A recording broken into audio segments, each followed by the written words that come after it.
Hello, scholars. Today we're on lesson 8 of our reading mastery book. So I'm just finding lesson 8 right now. You can go ahead and find lesson 8 in your reading book. Okay. So what's happening in our story? That's right. Old Henry's feeling a little bit worried because Tim can't seem to remember how to get anywhere. And even when old Henry brings him to the landing places, Tim doesn't recognize them, right? So old Henry's feeling a little bit nervous. And we kind of did some brainstorming about what might happen for Tim if he can't remember it. We thought that maybe Henry would have to go the whole way, which he does not want to do because he is old and tired and he has a hurt wing. Okay, everybody, we're on lesson 8. Find column 1 in your lesson 8 in your textbook. All right, these words have 2 parts. First, we're going to say the first part, and then we're going to say the whole word. Okay, ready? Number 1, what's the underlined part? Few. What's the whole word? Fewer. Word 2, what's the underlined part? See. What's the whole word? Season. Word 3, what's the underlined part? Hurt. What's the whole word? Hurting. Number 4, what's the underlined part? Cloud. What's the whole word?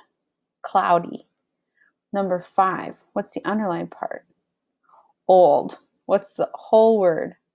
Older. Let's read those words the fast way. Word 1, what word? Word 2, what word? Word 3, what word? Word 4, what word? Word 5, what word? Nice job. Find column 2. Numbers 1 through 3 tell about different places. Number 1 says Reedy Lake. What place? Word 2 says Clarks Hill Lake. What lake? Word 3 says Jackson Lake. What place? And word 4 says shown. What word? Let's read those words the fast way. Word number 1, what words? Word 2, what words? Number 3, what words? Word 4, what word? Very good. Okay, so today we're going to read our information passage. I'm going to read it, pausing to ask you guys some questions, and then I'm going to read the story. After I read the story, you guessed it, you're going to have to read it out loud to a parent, a sibling, a pet, a stuffed animal, or just to yourself. Okay, here we go. Everybody find part B in your textbook. Everybody touch the title. Everybody, what's the title? The sun heats the earth. You can figure out which parts of the earth are hot and which are cold if you look at how the light from the sun gets to the earth. The picture shows lines of heat that are going from the sun to the earth. Those lines are the same distance apart. Here's the rule about lines of heat. Places on the earth that have more lines of heat are hotter than places that have fewer lines of heat. I'm going to say that rule one more time. Places on the earth that have more lines of heat are hotter than places that have fewer lines of heat. So if you guys look at the picture with all the lines in the sun, you can see that section A has a lot of lines. Do you see that, the green lines? You can see that section B has fewer lines. And then you can see that the top, the blue lines, only a few lines of heat are getting up there, right? Because that's where the poles are. So the equator is around where the green part is. The red part is a little bit cooler, and the blue part is really cold. Let's keep reading. Places A, B, and C on the earth are the same size, but one of them is a very hot place and one is a very cold place. The hot place receives more lines of heat from the sun. So if you want to find out which place has more heat, you count the number of lines from the sun to that place. Count the lines that hit place C. Do it. How many lines hit place C? 4. Only 4 lines of heat. Good. Count the lines of heat at place B. How many lines? 8. Very good. Now count the lines of place A.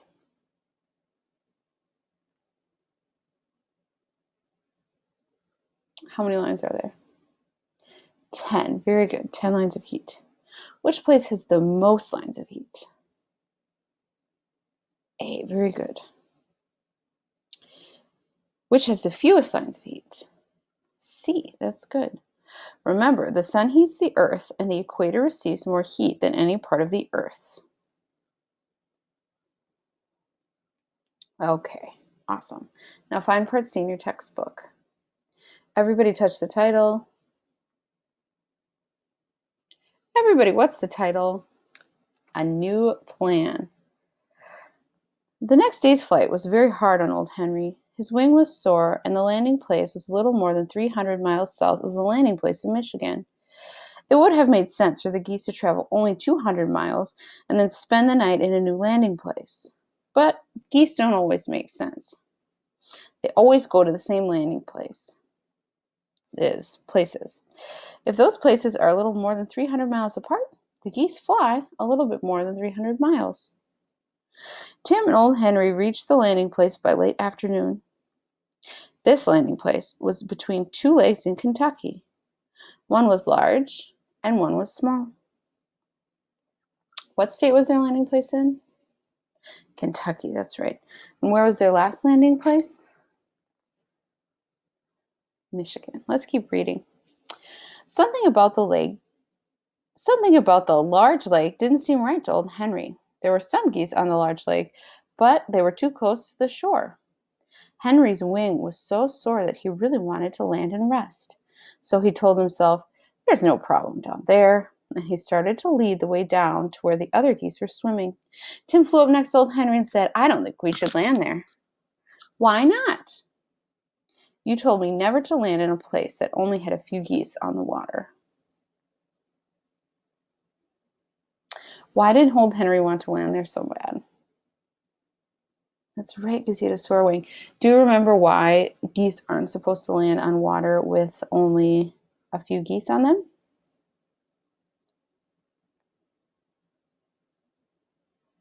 Because they might be decoys, right?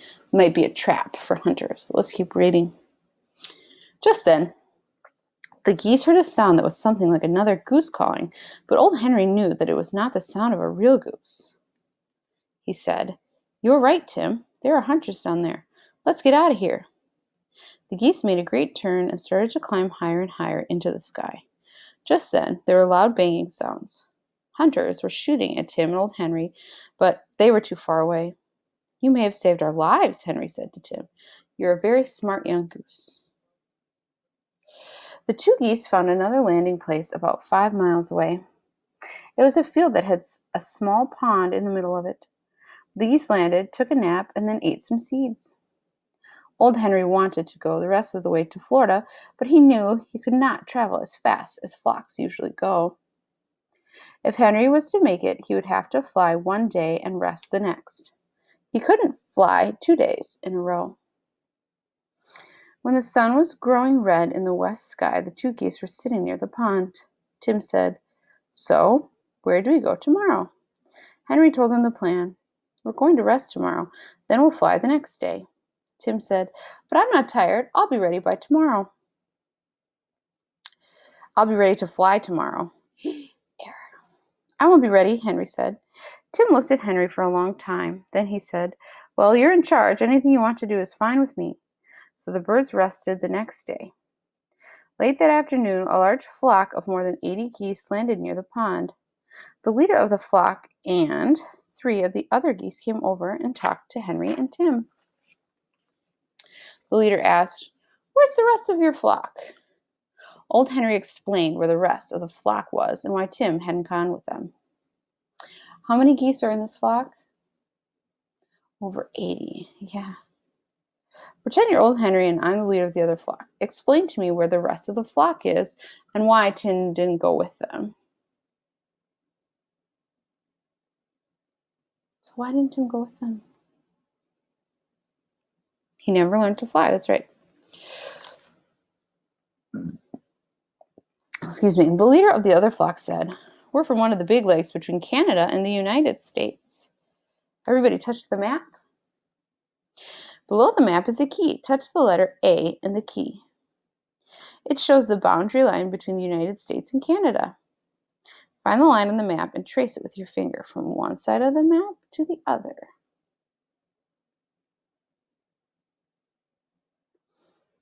The leader of the other flock lives on one of those big lakes between Canada and the United States. They are called the Great Lakes. Letter B in the key shows the color of the Great Lakes on the map. Touch the block in the key that shows that color. It's blue.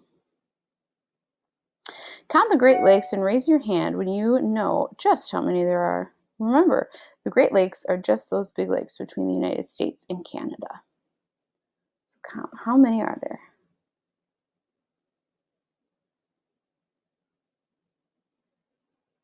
There are 5, yes.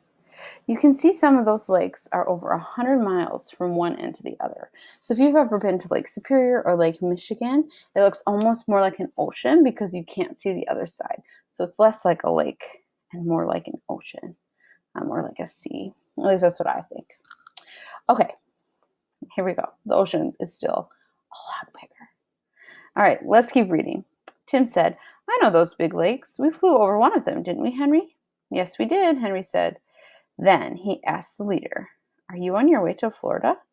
"We are," the leader said. "We go to Reedy Lake." "That's wonderful," old Henry said. "Tim is trying to go to Crooked Lake." "Oh," the leader said. "That's only a few miles from Reedy Lake." Old Henry said, "How would it be if Tim went with your flock? You could drop him off at Crooked Lake."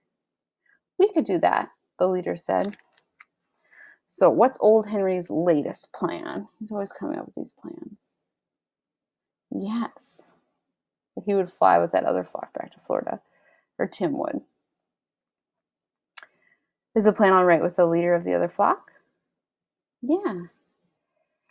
What do you think Henry will do if Tim goes with the others? Do you think he'll stay where he is or go back to Canada? Who knows? How do you think Tim will feel about Henry's latest plan? I don't know. They're pretty good friends by now. We'll figure out next time how Tim feels about the latest plan. We are on lesson 8 in our packet. Okay. I want to say that some of you are writing super thoughtful answers. And some of you need to work a little bit harder on answering in full sentences and making sure that you're taking up all the space that's given to you. Okay. Mistakes can lead to lessons. That's what lesson 8 is about. This one's a little bit tricky, so we might go over it a little bit more together. Here we go. Think about what mistakes Tim has made throughout our story. Then think about what he learned from those mistakes. You can use these starters if they help you. You don't have to blank to blank. When you blank, you blank. It takes blank to blank. Try to or try not to when you blank. Okay, so let's look. The book title, we're always talking about old Tim and Henry, right? Okay, Tim's mistakes. Tim did not know which way was south. So what did that was like at the beginning, way at the beginning, right? What did old Henry say to Tim or tell Tim to do in order to find south?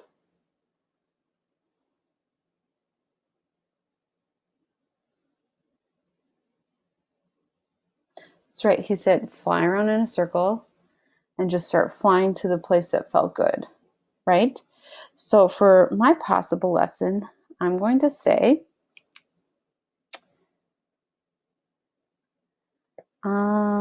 when you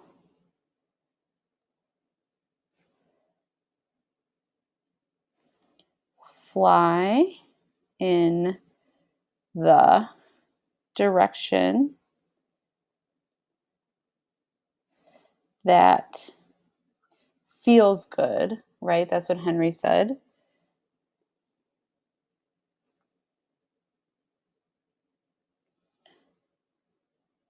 You are going the right way.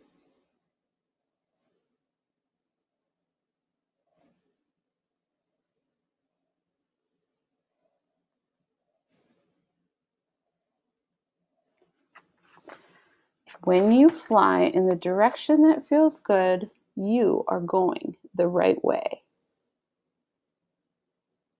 So no one should get that wrong because we did it together. Okay, so Tim's mistake. Tim wanted to land on a lake with only a few geese on it.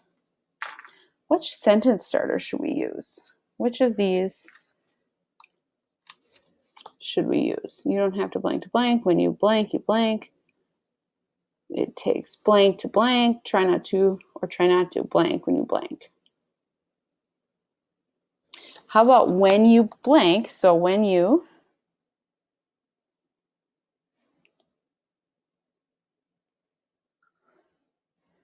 land on a lake with only a few geese, what happens? When you land on a lake with only a few geese, what happens? When you land, what happened in our last story? When old Henry was the one who wanted to land on the lake with only a few geese. When you land on a lake with only a few geese, you run into hunters or get shot at. I'm going to say you run into hunters.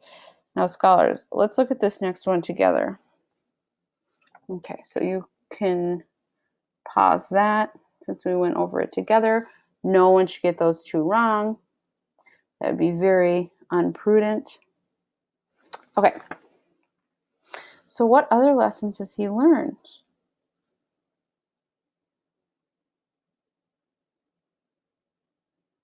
Tim's mistakes. What's another mistake? I remember he was having a hard time flying. So one of Tim's mistakes was he couldn't fly.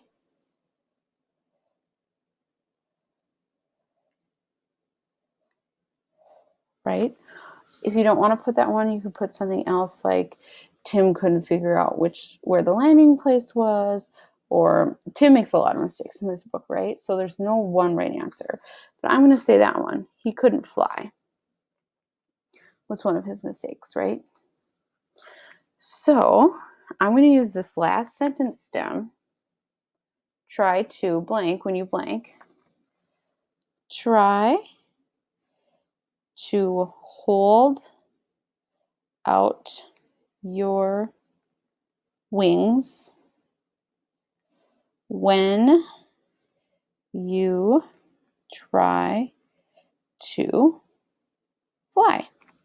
Now, scholars, since we have gone over all three of these as a class, everyone should be getting them right.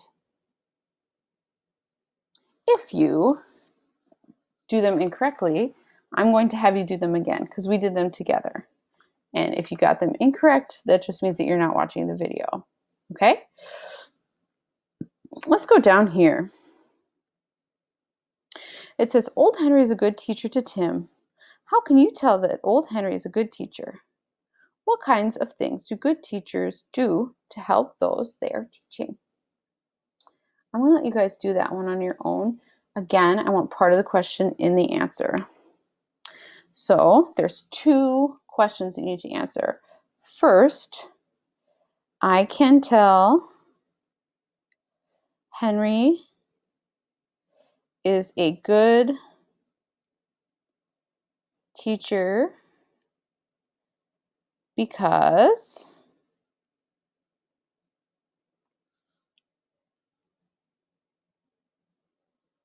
I'm going to say because he is patient with Tim.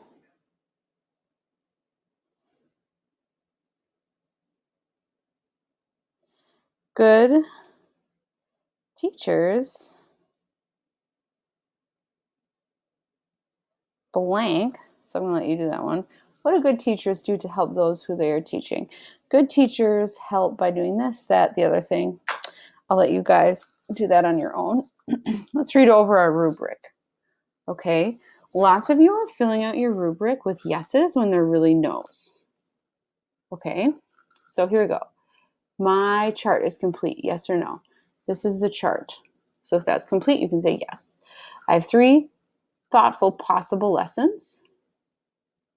My lessons are in complete sentences and use proper punctuation. Okay? All right, scholars. So that's all there is today for Lesson 8 in Reading Mastery. We will see what Henry and Tim are up to next time. Bye.